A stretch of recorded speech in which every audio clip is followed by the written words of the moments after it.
Genesis 45.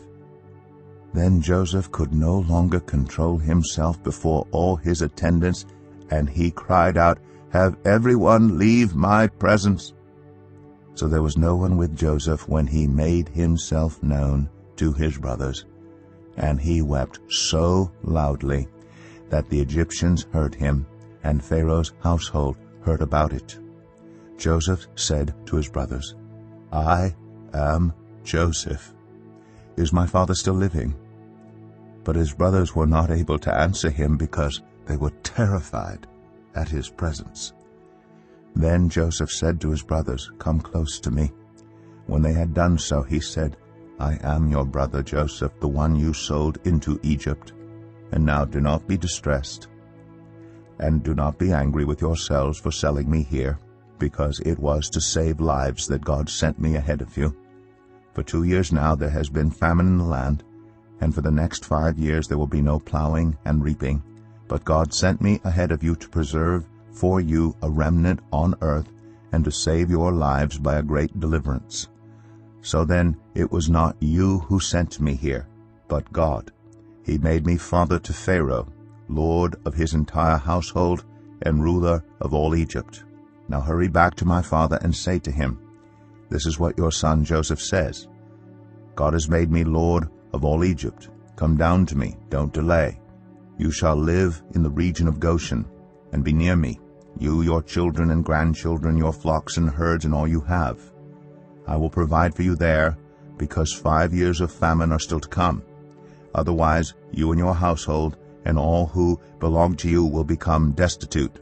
You can see for yourselves, and so can my brother Benjamin, that it is really I who am speaking to you. Tell my father about all the honor accorded me in Egypt, and about everything you have seen, and bring my father down here quickly." Then he threw his arms around his brother Benjamin and wept.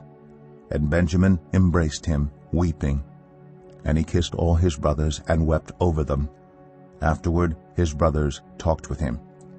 When the news reached Pharaoh's palace that Joseph's brothers had come, Pharaoh and all his officials were pleased. Pharaoh said to Joseph, "Tell your brothers, do this. Load your animals and return to the land of Canaan, and bring your father and your families back to me. I will give you the best of the land of Egypt, and you can enjoy the fat of the land. You are also directed to tell them, do this. Take some carts from Egypt for your children and your wives, and get your father and come. Never mind about your belongings, because the best of all Egypt will be yours."